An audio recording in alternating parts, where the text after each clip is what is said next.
시편 37편은 승리한 노인으로서, 승리한 노인 성도로서 지어 부르는 찬양의 노래입니다.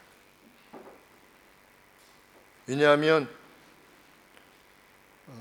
우리 다윗이 25절 말씀에 보면 내가 어려서부터 내가 어려웠었다 그랬습니다. 나는 I have been young 그랬습니다. 나는 어려웠었고 이제는 now 이제 늙었다 이런 표현을 씁니다. 그래서 어려웠었다라고 하는 표현을 굳이 쓴 것을 보면 행복한 삶을 말하고자 함이었는지, 나는 옛날에 어렸었다 이렇게 표현하지 않고 I have been 그랬습니다. 나는 어려웠었다. 그러니까 일생 동안 청년의 마음으로 살았음을 표현한 것이 아닌가 이런 생각을 하게 됩니다. 비록 나이는 늙어서 몸은 쇠퇴했지만 영혼이 늘 새롭듯이, 그런데 이제 늙었다.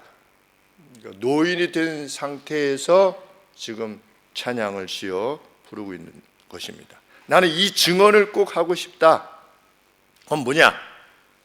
하나님을 신뢰하여서 하나님의 법을 따르는 사람은 그 땅을 유업으로 받을 것이다. 여기 시편 37편에 보시면 땅을 유업으로 받는다고 하는 표현이 5번이나 나옵니다. 우리 땅을 유업으로 받는다 하면 어떤 본문이 생각나십니까? 우리 예수님께서 땅을 기업으로 차지할 것이요. 누가?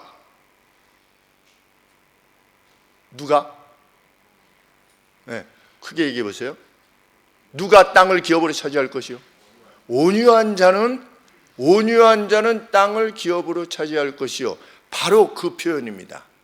그래서 우리 구약 성경을 70인 경으로 이렇게 헬라어로, 우리 신약은 헬라어로 되어 있고 구약은 히브리어로 되어 있는데 히브리어를 헬라어로 번역한 것을 우리가 70인경이라 이렇게 표현을 하는데, 그 70인경에 그 헬라어와 예수님께서 말씀하신 그 헬라어 내용이 같아요. 그러니까 예수님이 이 말씀을 들어 말씀하신 내용인 것입니다. 온유한 자는 땅을 기업으로 차지할 것이요. 그러면 그 땅은 무슨 땅을 말하는 거냐? 하나님께서 아브라함에게 약속하셨던 그 땅, 그 가나안 땅. 무슨 땅? 젖과 꿀이 흐르는 땅, 번영과 기쁨과 평안이 있는 땅을 차지하게 될 것이다. 누가? 하나님을 의뢰해서 하나님의 방식으로 이 땅을 사는 사람은 그 땅을 차지하게 될 것이다 라고 하는 것이 시편에 총 8번이 나오는데 이 37편에 5번이나 나오고 있는 겁니다. 승리한 성도로서 지금 자신의 증언으로, 일생의 증언으로 남기고 싶어서 이 내용을 남긴 것입니다. 이러한 증언을 남김에 있어서 실로 다윗만큼 드라마틱한 인생을 산 분이 없는 줄 압니다.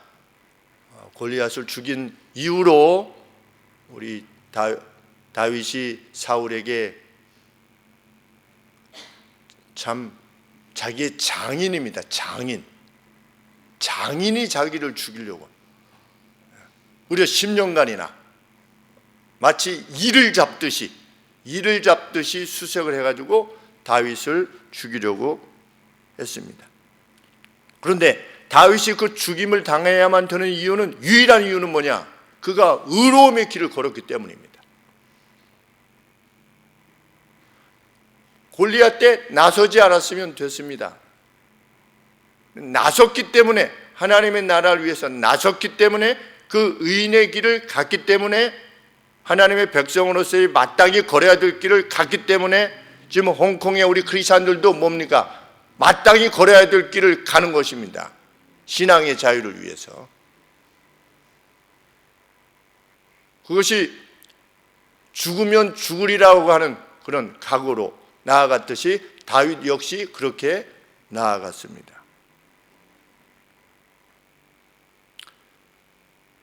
그럼에도 불구하고 다윗은 의인됨을 포기하지 않았습니다. 그가 의인됨을 포기하지 않았다고 하는 것을 가장 잘 보여주는 사건은 무엇입니까? 2번이나 사울을 죽일 수 있는 기회가 있었음에도 불구하고 그를 놓아보내면서 자 봤지 이런 것이 아니고 놓아보내면서 어떻게 했습니까? 굴 앞에 나가서 호소했습니다. 저는 당신을 해하려고 하는 누가 전혀 없는데 왜 당신은 저를 죽이려 하시는 것입니까? 라고 해서 사울이 눈물을 흘리면서 일시적으로 회개할 만큼 자기 자신이 잘못했다고 하는 것을 인정할 만큼 일시적이라도 그렇게 다윗은 의를 행했습니다. 그럼에도 불구하고 그 여전한 살해 위협이었습니다. 그렇게까지 돌아온 건 뭐냐? 여전한 살해 위협이었습니다. 우리 의인이 하나님의 뜻을 행하다가 결국 돌아오는 것이 무엇일 수 있습니까? 파살일 수도 있고 오해일 수도 있고 불신일 수도 있고 괴로움일 수 있습니다. 그럼에도 불구하고 다윗은 의인됨을 결코 포기하지 않고 나아갔습니다. 하나님께서 사랑하셨던 이유가 있는 것입니다. 의인은 누구냐? 하나님의 뜻에 있어서 그 어떤 상황이 돼도 뒤로 물러서지 않는 사람이 그 사람이 의인입니다. 그 다윗이 그렇게 위협에 직면하고 죽을 위기를 직면했던 그 다윗이 노년의 승리의 노래를 지금 부르고 있는 것입니다. 얼마나 참 감격스럽고 빛나는 참 약 3,000년의 공백이 있음에도 불구하고 이 다윗의 승리의 노래가 마음의 기쁨과 위로와 격려가 되는 용기가 되어지는지 알 수 없습니다. 얼마나. 왜? 우리가 동일한 하나님을 섬겨서 동일한 하나님의 방식으로 이 땅을 살기를 원하는 사람들이기 때문입니다. 다윗은 이 승리의 길을 자신의 증언을 받는 모든 사람들이 함께 가기를 원하여 이 노래를 지어 부르는 것입니다. 그가 말하는 승리의 길은 무엇입니까? 하나님의 방식의 길을 걷는 것입니다. 세상이 어떠한 길을 가든 세상이 뭐 어떻게 해가지고 3개월 만에 5천억을 벌든 누구를 속여서 1조를 벌든 누구를 어떻게 해서 최고의 자리 세상이 말하는 이르던 관계없이 우리는 여호와께서 명하신 길을 가는 것입니다. 다윗 시대뿐만 아니라 악은 어느 시대이든지 준동합니다. 왜? 하나님께서 뭐라고 밝히셨습니까? 사람들이 어려서부터 그 생각하는 것이 늘 악하다. 그때만 악한 것이 아니라 주님 오시기까지 세상은 악이 준동하는 세상일 것입니다. 무슨 운동 아무리 해도 성경은 실제 역사에 대해서 어떤 전망을 가지고 있습니까? 비관적 전망을 가지고 있습니다. 인간은 궁극적으로 주님이 오실 때가 되면 악으로 치달을 것이다. 그럼에도 불구하고 우리가 역사에 대해서 낙관적인 관점을 지닌 것은 무엇입니까? 그럼에도 불구하고 주께서 오셔서 그 악을 끝장내시는 날이 반드시 올 것이다. 그래서 우리가 궁극적인 역사에 대한 긍정적 관점을 지니고 있지만 실제 세상 역사는 악을 향해서 가게 될 것입니다. 우리도 직면해 있고 앞으로 우리 자녀들도 더욱 깊게 직면하게 될 것입니다. 말세로 가면 갈수록. 왜? 사람들은 자기를 사랑하며 배약하며 약속을 지키지 아니하며 오만하며, 그것이 말세에 대한 성경의 예언의 말씀이기 때문입니다. 그럼에도 하나님의 사람은 각 시대마다 하나님의 방식을 추구해서 나아갑니다. 그러다 보면 의인은 사회적 악인들의 득세에 의해서 괴로움을 당할 수도 있고 그것이 내 개인에게 끼치는 어떤 악이 될 수도 있을 것입니다. 그런데 괴로움에 오래 처하게 되다 보면 그 악을 방어하다 보면 자기 자신도 악한 자가 될 가능성이 큰 것입니다. 처음에는 하나님 말씀대로 이렇게 살다가 그 괴로움이 너무 심하고 그 기간이 오래되고 이렇게 되면 점차적으로 하나님의 도로부터 떠나고자 하는 유혹을 받게 됩니다. 세상의 방식을 부러워하게 됩니다. 3개월 만에 5천억을 벌었어. 터미널 부지를 20년간 못 쓰도록 했는데 누가 해서 5천억을 벌었어? 어떤 사건을 해서 누가 1조를 벌었어? 이런 것들이 신문, 방송 이런 데 등장하게 되면, 그리고 내가 살다가 무엇으로 인해서 손해를 입게 되면 제 매제가 언급하듯이 가는 곳곳마다 뇌물이 없으면 통과가 되지 아니하는 이런 공무원 세계, 이런 것들을 접하다 보면 어느 순간 자기도 그냥 세상을 이렇게 뭐라 그럴까, 그냥 포기하게 되는, 내가 혼자서 혼자서 해보려고 해도 결국 안 되는 것 같은 그런 때에 직면하게 되면 그냥 거기에 그냥 익숙하게 되고 마는, 우리 국회의원들이 다 나쁜 사람들만, 자기 이익만 챙기려고 하는 사람들이 국회의원 되려고 하겠습니까? 제가 최근에 우리 친족 땅에 하고 이제 친족간이었대요. 부산에 친족. 그런데 그분이 성품도 좋고 아주 좋은 사람이었대요. 그런데 지금 세간에 아주 지탄을 받는 사람이 됐습니다. 그 세계 속에 오래 있으면서, 처음부터 그 사람이 그런 것이 아니고, 그 사람도 어떻게 된 건 들어가서 이렇게 변질되는 겁니다.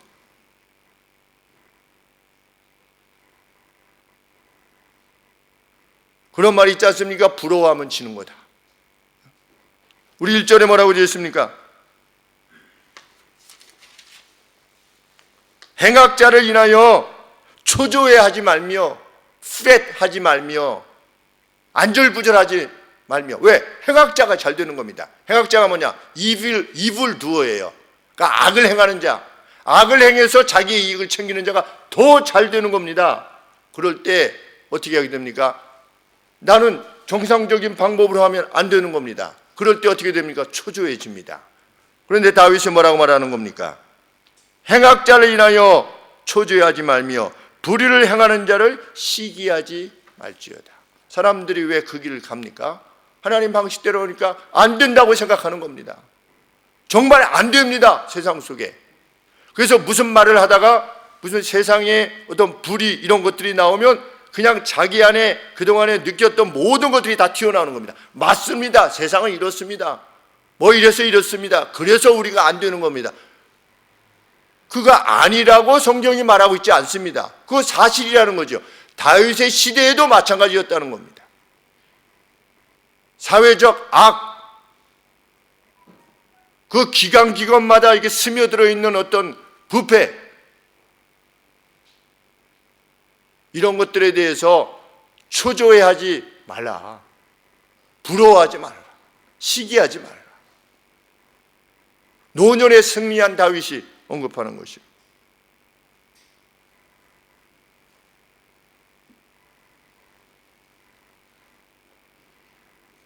하나님이 그 마음에서부터 떠나기 시작하면 불평이 많아집니다.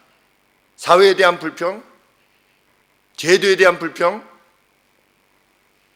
그 소련이 넘어간 거 아니겠습니까? 러시아 제정으로부터 불과 3%의 공산당원들이 무력으로 단 며칠 만에 소련을 장악했습니다. 왜? 그 당시에 분노가 넘쳐 있었기 때문에. 그 결과 어떻게 됐습니까? 2천만 명이 넘는 사람들이, 자국민이 살해당했습니다. 중국 어땠습니까? 홍위병 몇 천만 명이 죽었습니까? 4,500만 명이 살해됐습니다. 무엇 때문에 그랬습니까? 분노. 무슨 분노입니까? 왜 지네들이 잘 먹고 잘 사느냐? 저 악인이 왜 이렇게 잘 되느냐?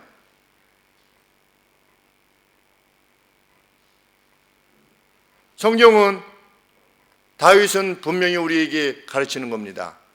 행악자로 인하여 초조해하지 말고 악을 행하는 자 시기하지 말지어다. 이 말씀에 아멘할 수 있는 우리가 되기를 원하는 것입니다. 우리는 하나님의 백성이니까. 하이에나가 무엇을 뜯어먹고 있는데 똑같은 하이에나 되고 싶지 않으면 굶어야 됩니다. 하나님께서 원하시는 바라면 굶으라는 거죠. 불평하면서 굶지 말고. 다윗은 하나님 안에서 레스트 해라 그랬습니다. 쉬라. 조지하지 말고 쉬라.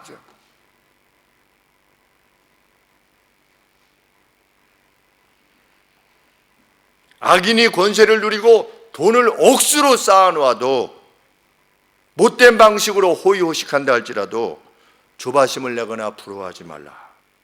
왜? 그들은 속히 풀과 같이 마를 것이기 때문이다. 자신이 보았다는 겁니다. 일생 동안. 7절 말씀에 여호와 앞에서 잠잠하라, 조용하라 이런 뜻이기보다 NASB 보니까 rest라고 하는 표현을 썼습니다. still한 거죠. 그냥 평온한 겁니다. 누가 악인이 뭐 이렇게 먹어도 우리의 마음이 악인이 먹는다는 것이 잘못되었다고 하는 사실에 대한 분명한 인식은 있어야 되지요. 그럼에도 불구하고 해서 마음에 동요되지 말라는 겁니다. 레스트해라. 괜찮아. 악인이 먹어도 괜찮아. 왜? 그들은 이내 풀과 같이 쇠잔할 것이기 때문에. 패스 어웨이. 우리가 사람이 죽으면 패스 어웨이 하지 않습니까? 죽었다고 표현을 씁니다. 나이라고 하지 않고 그냥 없어지는 겁니다. 누가? 그렇게 악을 통해서 무엇인가를 이루었다고 하는 자들이.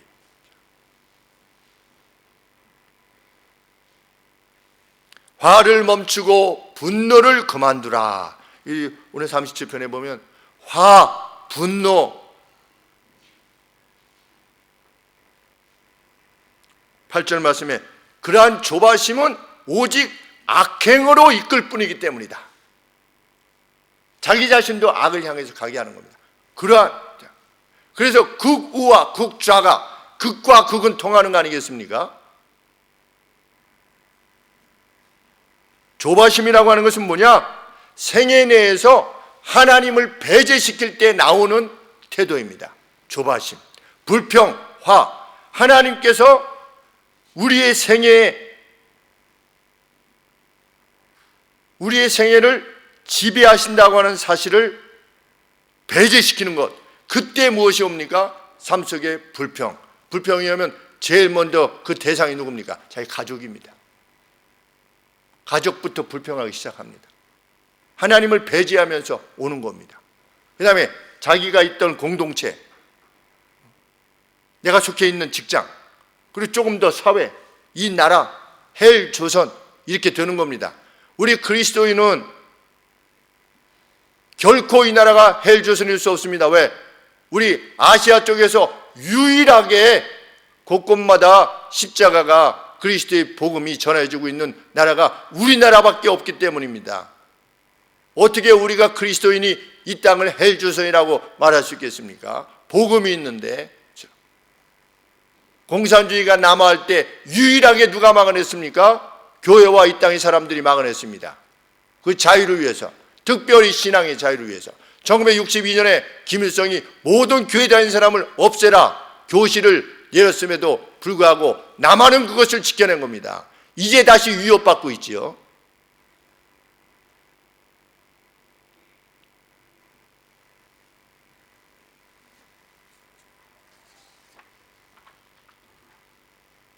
하나님의 사람은 분노하거나 분노를 유발하는 무슨 친일파니, 무슨 묘를 다시 파겠다느니, 부관참시, 결코 이런 말을 입에 담을 수 없는 사람들입니다.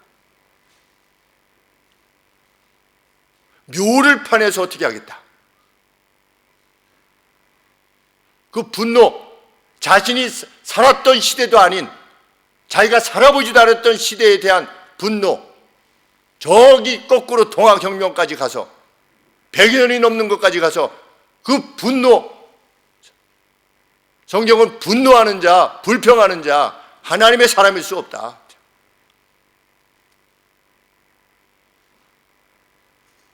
다니엘이 어느 나라의 총리였습니까? 바벨론의 총리였습니다. 우리나라로 치면 그는 누구입니까? 친바파입니다. 친바파. 그죠? 친바벨론파니까. 거기에서 다름 아닌 총리도 했어요. 우리는 분노를 유발하는 그 어떤 형태의 악에도 동조할 수 없는 것입니다. 윤미향 씨가 지금 이렇다고 해도 우리가 분노할 이유가 없어요. 그분이 저희 강동의 큰 교회 집사님 아닙니까? 그리고 그와 함께 있던 이들이 거기 집사님들의 성도들이에요. 그렇게 일컫는 사람입니다. 그게 사실이라면 죄를 행한 것이지요. 하나님 앞에 용서를 구해야 될 것입니다. 우리의 생각은 거기까지 해야 된 겁니다. 저런 저 하지 않고, 왜? 우리는 죄를 무서워할 뿐이지 죄인에 대해서 분노하지 않으니까. 분노는 누가 하는 거냐? 하나님을 자신의 삶 가운데서 배제시키는 사람이 분노하는 겁니다. 하나님이 심판자다. 내가 심판한다는데 니네들이 무슨 상관이냐는 거예요.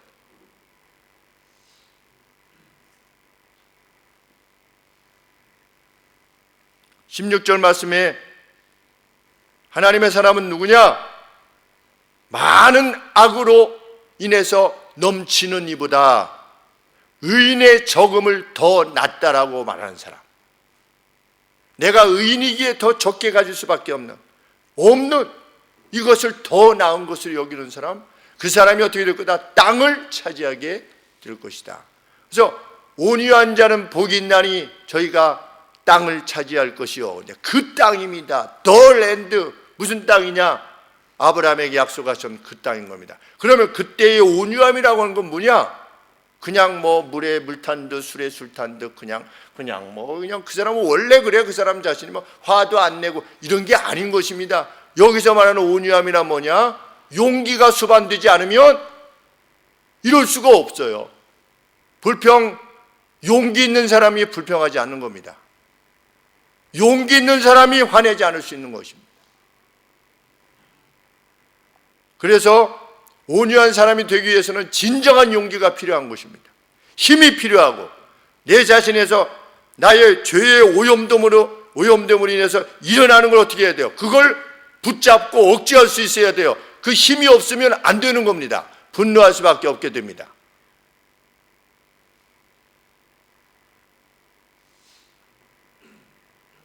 그렇다면 의인은 여기 37편에서 무엇으로 정의하고 있는가? 21절 말씀에 의인은 누구다? 의인은 은혜를 베풀고 그레이셔스하다. 우리 그레이스가 은혜 아니겠습니까? 의인이란 누구냐? 그레이셔스한 사람입니다.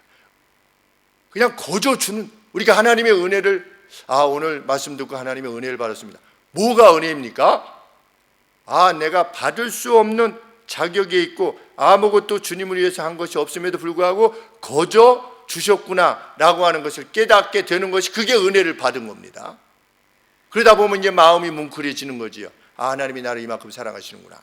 그런데 의인은 누구냐? 상대에게 은혜를 끼치는 사람입니다.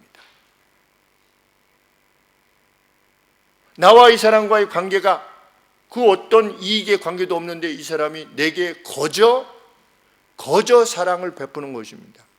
그레이셔스한 것입니다. 엘리베이터 안에서 만나서 처음 만났는데도 불구하고 무엇인가, 우리가 어렸을 때 리아카 끌고 가시는 분들 보면 어떻게 했습니까? 뒤에서 리아카 밀지 않았습니까? 달라붙어서 언덕 같은 데 올라가면 고맙다 이렇게 노인들이, 그게 뭡니까? 그게 그레이스입니다. 아무런 관계가 없는 그 어떤 인물인데도 불구하고 무엇인가를 주는 겁니다. 무엇 때문에? 사랑 때문에. 하나님의 사람은 나 이런 죄도 안 졌어, 이런 죄도 안 졌어, 이런 죄도 안 졌는데 내가 왜 죄인이야? 라고 하는 사람이 아니고, 우리 화요 정치 기반 때 우리 안수리 집사님께서 말씀하셨나요? 하나님의 사람은 보람을 먹고 산다. 그렇죠? 매일 살 때 보람을 먹고 산다라고 어떤 목사님이 말씀하셨다고 그러는데, 그 말씀이 제 마음에 정말 와 닿았습니다. 왜? 저는 제가 표현할 때는 하루 이렇게 지나면서 뭘 이렇게 함이 없이 이렇게 하루가 지나가면 뭔가 이렇게 걸컬하니 이렇게 좀 목이 마른 것 같은, 영적인 목이 마르는 거죠. 그런데 뭐라도 이렇게 하나 했으면 그래도 그거 마신 개운함으로 이제 잠자리에 들 수 있는데, 하나님의 사람은 누구냐? 보람을 먹고 사는 사람이다. 언제 보람을 느낍니까? 은혜를 베풀 때, 그레이셔스 할 때 보람을 느끼게 되는 것이지. 마치 삭개오가 내 재산의 절반을 가난한 사람에게 나눠주겠습니다. 그때 그 보람, 늘 남의 유익에 관심하는 사람, 그 사람이 의인입니다. 그 사람으로 하여금 잘되게 하시겠다. 그 땅을 유업으로 차지하게 하실 것이다. 자기는 약속을 지키지 아니하면서 남이 약속을 지키지 않은 것에 대해서 분노하는 사람이 많습니다. 그는 의인일 수 없습니다.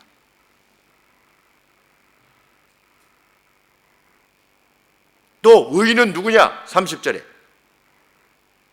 오랜 숫꽃 끝에 그 입으로 지혜를 말하는 사람. 말을 할 때 지혜를 생각나는 대로 말하는 것이 아닌 것입니다. 그냥 생각나면 툭 던지고 그냥 내가 생각하기 때문에 툭 던져서 상대가 어떠한 선한 영향을 받게 될 것인가 라고 하는 것에 대해서 깊이 숙고하고 말로 어떠하는 것입니다. 입 밖으로 말이 나오는 겁니다. 지혜이기를 원하는 것입니다. 당신 그래가지고 되겠어? 그게 무슨 지혜입니까? 오래 기다렸다가 충분히 신뢰가 쌓인 뒤에 당신이 이렇게 얘기하는 점은 이런 점에서 참 좋은데 혹이나 이렇게 되면 이럴 수 있으니 이렇게 말하는 것이 다른 사람이 당신을 이해할 때 좀 더 바르게 이해할 수 있을 것 같습니다. 그래서 이런 표현보다는 이런 표현이 좋지 않을까요? 상대 유익을 위해서 오랜 숫꽃 끝에 말하는 사람, 그 사람이 의인이다. 그리고 이렇게 보면 의인되면 무엇과 관계되어져 있느냐? 손하고, 무슨 손입니까? 주는 손. 그리고 지혜를 말하는 입, 그러니까 손과 입에 의해서 결정나는 겁니다. 우리가 하나님의 사람이냐? 그 땅을 유업으로 받을 만한 온유한 사람이냐? 무엇을 결정하냐? 우리의 손에 뭐가 들려있냐? 우리의 손이 이렇게 나가느냐 들어오느냐? 그렇죠? 대부분 사람들은 어떻게 합니까? 잡아당깁니다. 자기 쪽으로. 근데 그레이스라는 건 뭡니까? 주는 겁니다.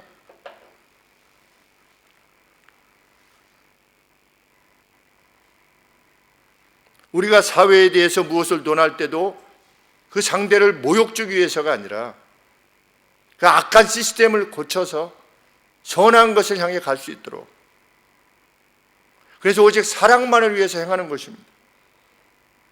다윗은 사울의 잘못을 지적했습니다. 근데 뭐라고 그랬습니까? 하나님께서 당신을 판단하실 것이다. 당신의 악을 갚으실 것이다. 다윗도 알았습니다. 분명히 사울이 명백하게 악을 행했다는 것을 알았습니다. 그러나 눈물로 호소했습니다.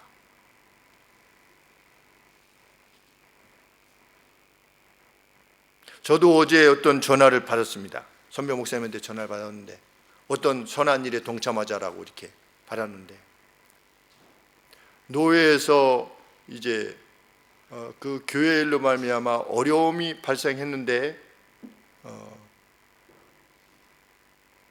물로섬이 없으셔서, 양측 다 물로섬이 없어서 그 문제를 해결해야 되는데 선한 일을 같이 하자라고 하시는데 제가 이제 그 목사님한테 많이 혼났죠.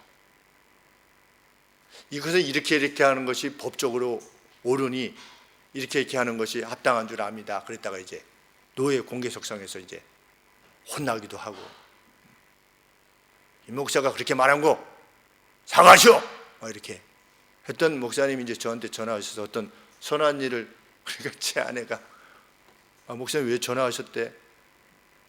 내가 목사님을 미워하는 게 아니라 목사님을 사랑한다는 것을 아시기 때문에 전화하신 거지.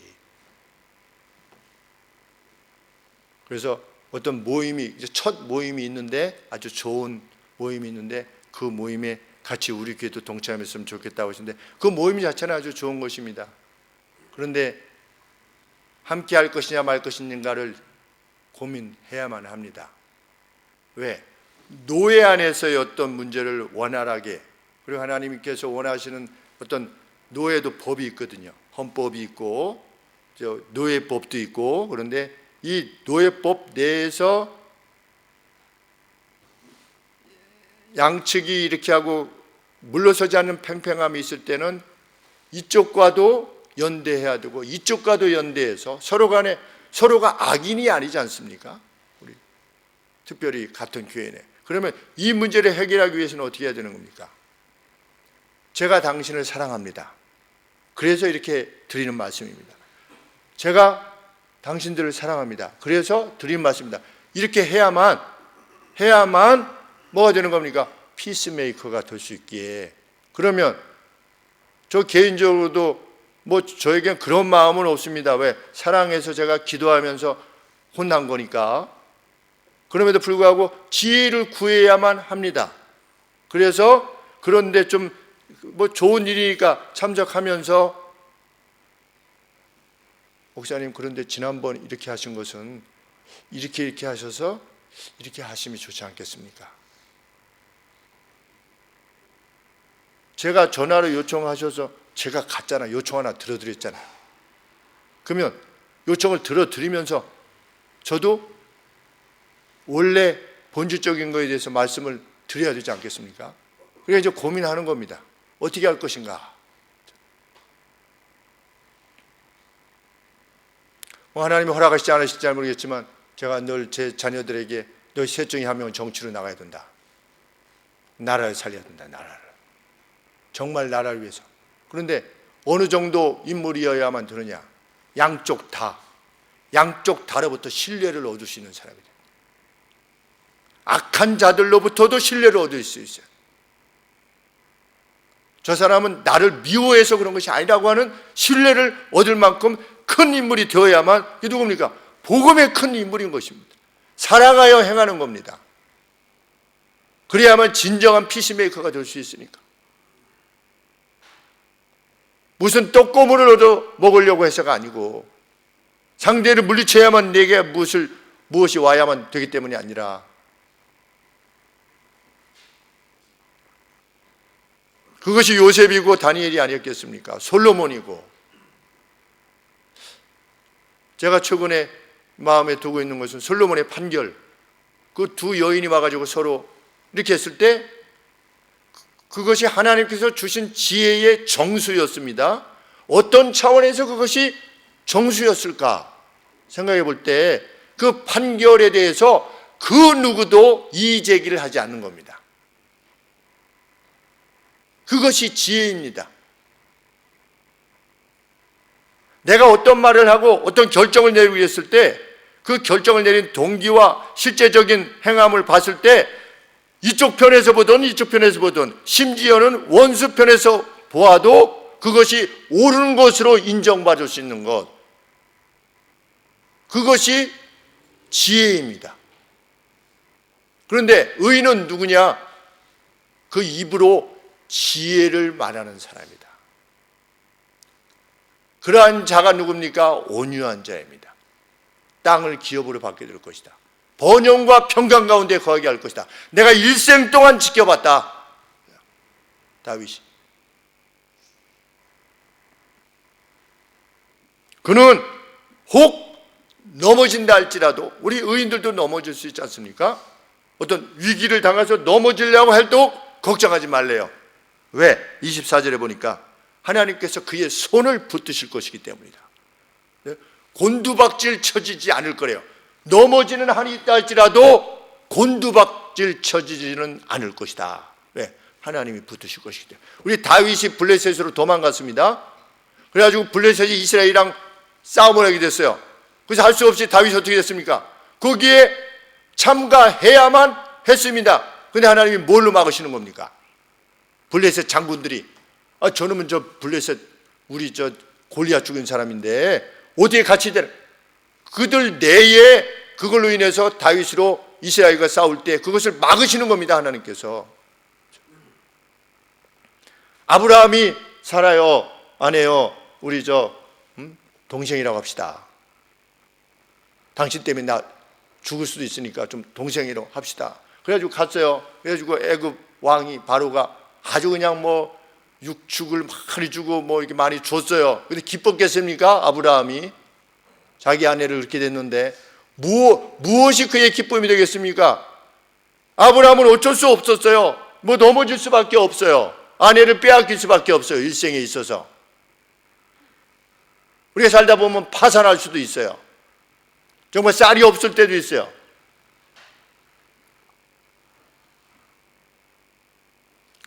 저도 부목사 때인지 전도사 때였는지 그때 집에 아무것도 없었는데 여간에 쌀 봉투가 이렇게 거의 없어서 이게 쌀이 떨어진다는 말이구나 그렇게 생각했던 때가 기억이 나는데 넘어질 수 있습니다. 근데 하나님께서 붙드신다. 하나님께서 바로의 집에 재앙을 내리셨어요. 그래서 바로가 무엇을 깨달을 정도로 너 왜 이렇게 그 신적인 어떤 섭리라고 하는 것을 인식한 겁니다. 바로가 그 정도로 하나님이 붙드셨어요. 그래서 아내 데리고 아주 떼부자가 돼가지고 오히려 떼부자가 돼가지고 어떻게 됩니까? 다시 가나안으로 갔어요. 하나님 앞에 제사를 드렸어요. 그가 누구였기에 아내를 누이라고 할 정도로 우리의 삶의 정황 속에서 참 넘어질 수밖에 없는 그런 상황이랄지라도 하나님 어떻게 하신 겁니까? 그 심령을 보시고 그가 약속을 의지하고 나가지 않았습니까? 우리가 인생을 살 때 막 넘어질 것 같은 그런 때가 있어요. 그러나 곤두박질 치지는 않을 것이다. 왜? 하나님께서 붙으실 것이기 때문에. 그걸 믿는 사람이 하나님의 백성입니다.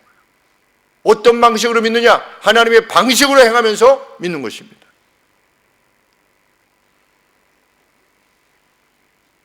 그래서 3절 말씀에 여호와를 의뢰하여 선을 행하라. 땅에 거하여 그의 성실로 식물을 삼을지어다 그랬는데 두엘 그랬어요. 거하라. 거기에 그 땅에 이렇게 거하래요. 어떤 상황이 되면 둘 준비를 하는 것이 아니고 하나님의 뜻대로 행하다가 여차하면 그냥 다른 방법도 택할 수 있는 그것이 아니라 하나님이 원하시는 방식 안에서 두엘 거하라. 거기 정착하여 살아라. 그러한 방식이 너의 삶의 일생의 방식이 되도록 하라. 신적인 은총을 드러내겠다. 내가 난 세상을 기웃거리지 말아라. 4절 말씀에 여호와 안에서 격렬히 기뻐하며 여호와를 기뻐하라. 이거는 격렬히 기뻐하는 겁니다. 5절 말씀에 여호와께 전념하라. 여호와께 전념하라. 여호와께 맡기라. 여기 먹기라고 하는 것은 뭐냐면 커밋이에요. 커밋. 이건 뭐냐면 자기의 전부를 드리는 겁니다. 커밋. 우리나라 말로는 때로 헌신이라고 하는 표현을 합니다. 근데 헌신이라고 하면 무슨 헌금 내는 것만을 사람들이 생각하니까 헌신이라는 용어가 좀 이렇게 됐는데 헌신 맞아요. 왜? 커밋 하는 거니까 내 생애 전체를 커밋 하는 겁니다. 누구에게? 하나님의 방식에게. 그렇게 행하는 자들은 그 마음의 소원들을 하나님이 마음의 소원들을 우리 각각 소원이 있지 않습니까? 마음의 소원들을 이루어 주실 것이다. 하나님의 약속입니다. 11절 말씀에 겸비한 자는 그 땅에 넘치는 번영 안에서 그 자신들을 기뻐하게 될 것이다. 아멘이지요. 오직 온유한 자는 땅을 차지하며 풍부한 화평으로 즐기리로다. 이거는 그냥 단지 돈만 많은 게 아니에요. 김정은을 누가 부러워하겠습니까? 언제 죽을지 몰라서 차들을 여러 대 두고 대역도 쓰고 자기가 어디 있는지 가르치지도 않고 돈이 많은들 무슨 상관이 있습니까? 우리가 더 행복한 사람들이지. 아침에 일어나고 하루 어딜 가고 어딜 오고 아무런 무슨 죽을 위험이 있습니까? 누가 나를 살해할 위험이 있겠습니까? 언제든지 그 권자를 탐내는 자들이 있어가지고 나를 몰아내고 그렇게 위협을 받겠습니까? 풍요함 안에서 기뻐하게 될 것이다. 온유한 자들은 조용한 자들입니다. 그들은 세상의 악에 개의치 않고 불평하지 않고 시기하지 않고 자신의 의로움을 일구는 사람입니다. 그만큼 강한 사람들입니다. 그래서 하나님을 섬긴다고 하는 것은 강한 용기가 필요하지 않으면 안 되는 것입니다. 대강 섬기는 것은 하나님을 섬기는 것이 아니기 때문에 대강 섬기는 자는 하나님의 백성이 아닌 것입니다. 하나님의 백성됨은 강한 용기에서 나오는 것입니다. 그것은 확신에 의한 것입니다. 다윗은 12절 말씀에 혹 악인들이 너희를 대적하는 그런 음모를 짜고 너희를 향해서 일을 간다 할지라도 무서워 말라. 왜? 그 악한 자들의 끝을 하나님께서 벌써 아시고 보시기 때문이다. 여기 가면 끝인 겁니다.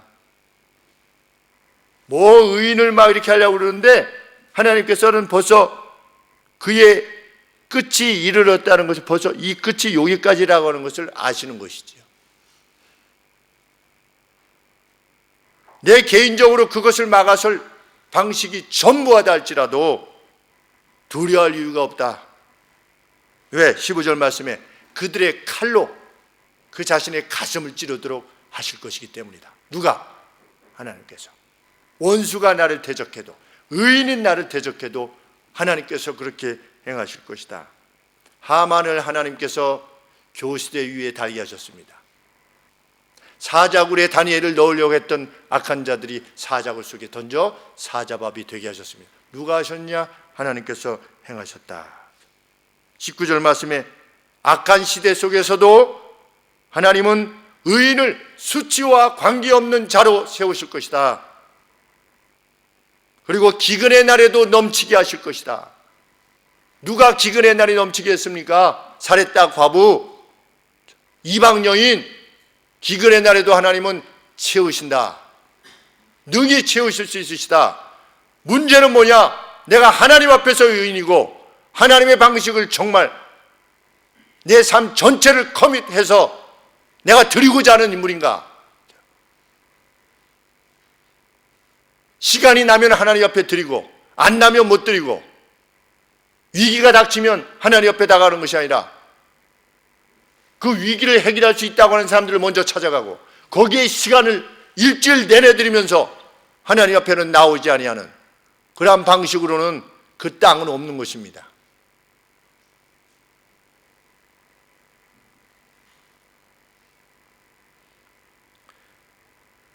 다윗은 의인에게 약속되는 복은 당대만 해당되는 것이 아니다. 25절 말씀에 나는 의인이 잊혀지거나 그의 자손들이 빵을 구걸하는 것을 본 적이 없다.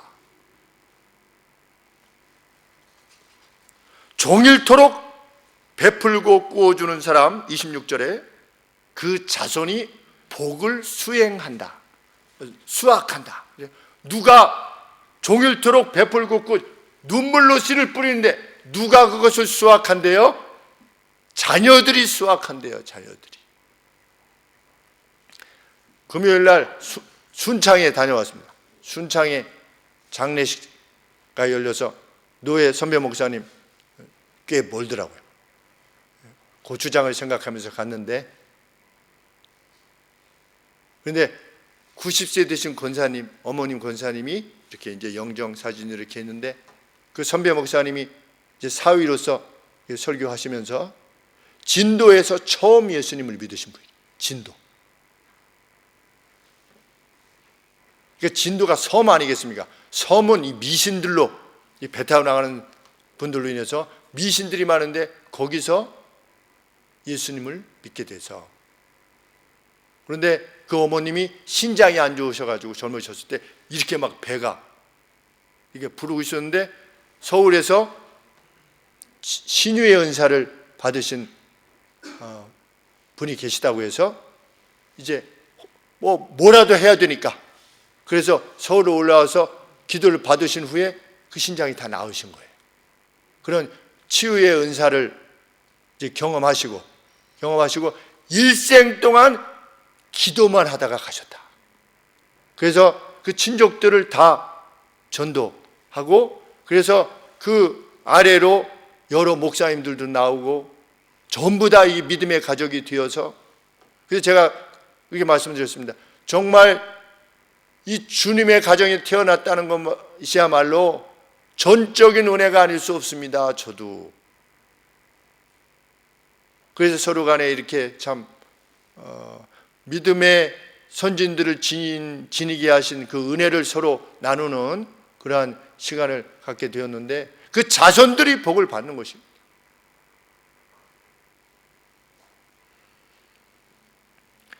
최근에 이충근 박사라고 하시는 우리 크리스찬 집사님, 그 세계의 어떤 정대에 대해서 두레교회에서 이렇게 특강을 하시는 것을 들었는데, 정말 이렇게 식견이 있으시고 전문가는 이러한 특별함이 있으시구나 이렇게 느낄 정도로 했는데, 그분 말씀하시는 내용 중에 하나가 무엇이냐면, 미국에서 유전이 발견됐는데 앞으로 500년 동안 쓸 수가 있대요.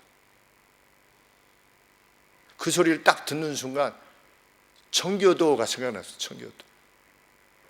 오직 신앙의 자유를 위해서 그냥 배 타고 그 배를 빌리기 위해서 그 무수히 많은 돈을 모으기 위해서 그 영국에서부터 계획을 써서 그걸 빌려가지고 임대를 해가지고 오는데, 오는 중에 상당수가 그 배 안에서 다 추위로 굶주림으로 죽지 않았습니까? 그리고 그 다음 해 추수감사절까지 도착했던 분들의 절반이 굶어 죽었습니다. 절반이 굶어 죽고 추위에 죽고.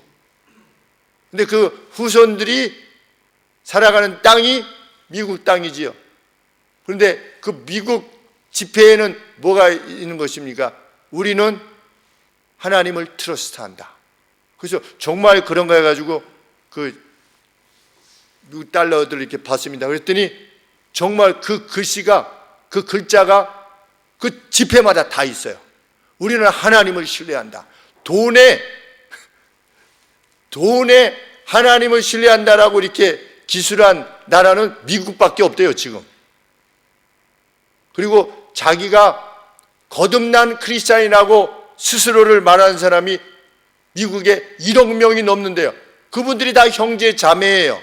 우리의 형제 자매. 근데 500년 넘게 쓸 그거를 무슨 생각하고 왔겠습니까? 처음에 도망하시던 분이, 그 죽으러 오시는 분들이, 그 청교도들이 그 땅이 어딘지도 제대로 모르는 그러한 상황 가운데 이렇게 왔는데, 그 후손들이 그 선진들의 것을 누리고 있는, 그 땅의 것을 누리고 있는, 그래서 생각할 때 정말 천대까지 복을 주실 것이다. 미국이 그 정신을 잃어버리지 않는다면. 그래서 지금도 그렇게 한다고 하지 않습니까? 그 링컨 대통령의 성경, 그 성경이 박물관에 보관되어 있나 봐요. 근데 대통령이 선서할 때 그 링컨 대통령 빨간색이더라고요. 조그만 그 성경 위에다가 자기 성경을 이렇게 올려놓고 거기다 손을 얹고 맹세하도록, 그게 미국 헌법이에요. 성경 위에 손을 얹고 나는 하나님의 뜻에 따라 이 나라의 대통령이 돼서 하나님의 뜻에 따라 이 나라를 지도하겠다고 하는 것이 미국의 헌법입니다. 우리의 헌법은 어떤 헌법입니까? 우리 국회 시작할 때 어떻게 했습니까? 재헌국회인가 시작할 때 제일 처음에 그 의원 중에 목사님이 기도로 시작했어요. 우리나라가 대한민국이라고 하는 나라가 기도로 시작한, 그래서 우리나라 헌법이 무엇에 기초해 있는 겁니까? 기독교 복음에 기초해 있는 겁니다. 근데 그 헌법을 고치겠다고 하죠. 이제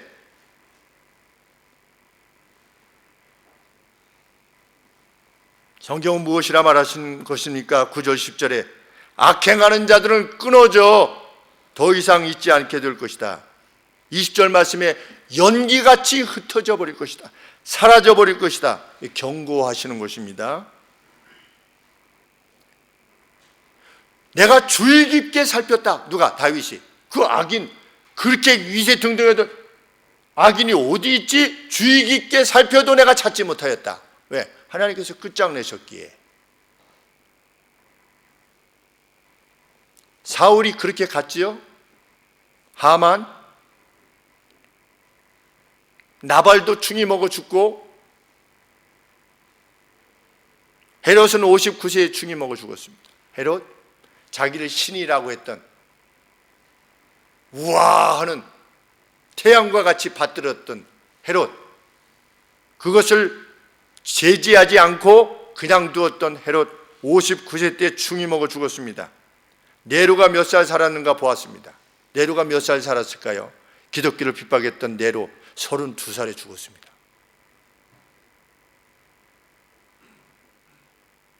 수많은 사람들을 죽음에 이르게 했던 히틀러 57세, 저보다 먼저 죽었어요. 무솔리니, 이탈리아 독재자 무솔리니 62세, 자국민 2천만 명을 살해한 스탈린 74세, 자국민 4,500만 명을 학살한 오택동 84세. 그들이 얼마를 살았든지 관계없이 그들은 단지 학살자로 기억될 뿐입니다. 학살자. 우리는 누구로 기록될 것인가? 역사 속에 하나님의 체계, 자비로운 자로 기록될 것인가? 지혜를 그 입에서 말했던, 오직 다른 사람의 유익을 구했던 자로 남을 것인가? 아니면 학살자로 남을 것인가? 뜨뜻미지근한 자로 남을 것인가? 우리들의 오늘의 결정과 판단에 달려있는 줄 압니다. 다윗은 35절 36절에 그 악인이 원토양에, 우리 35절에 보시면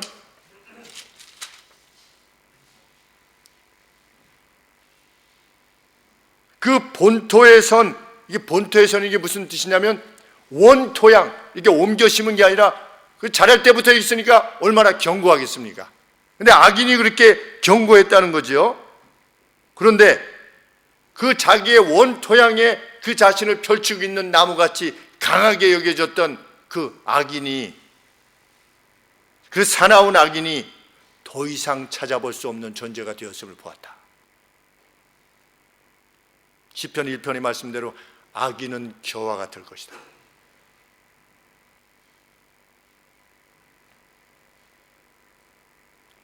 여호와를 기다리고 그분의 길을 걸으라. 다윗이 권합니다.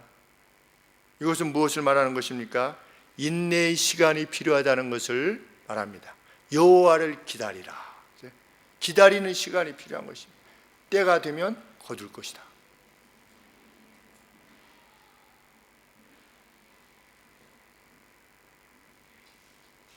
(40절) 말씀, 여호와께서 저희를 도와 건지시되 악인에게서 건져 구원하심은 그분을 의지한 영구이기 때문이다.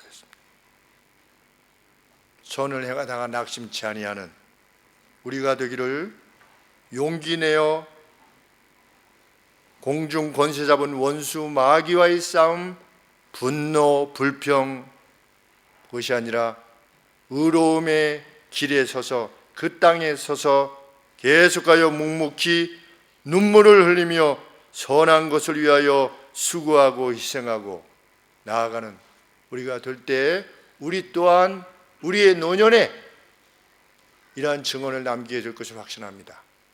저에게 모든 성도님들이 이 동일한 복된 가운데 거하게 되기를 늘 소원합니다. 기도하겠습니다. 높으신 하나님, 존귀하신 하나님, 다윗의 고백이 우리의 고백이 될 수 있도록 일생 동안 수고하며 나아가는 우리의 삶을 주 앞에 드리는 저희 모두가 되도록 이끌어 주시옵소서. 나라를 주께서 기억하여 주옵소서. 하나님께서 긍휼을 베풀어 주시기를 원합니다. 여러 가지 면에 있어서 사면초가와 같은 국제 정세 가운데 어려움에 있으며, 또 하나님 내적으로도 내용이 많으며 마음들이 많이 나뉘어져 있는 이 어려운 때 하나님께서 가장 싫어하시는 방향으로 이 땅의 마음들이 흐르지 않도록 도와주시기를 원합니다. 서로 사랑하고 서로 은혜를 베푸는 자로서 자신의 자리에 서 있을 수 있도록 도와주시옵소서. 예수님의 이름으로 기도합나이다. 아멘.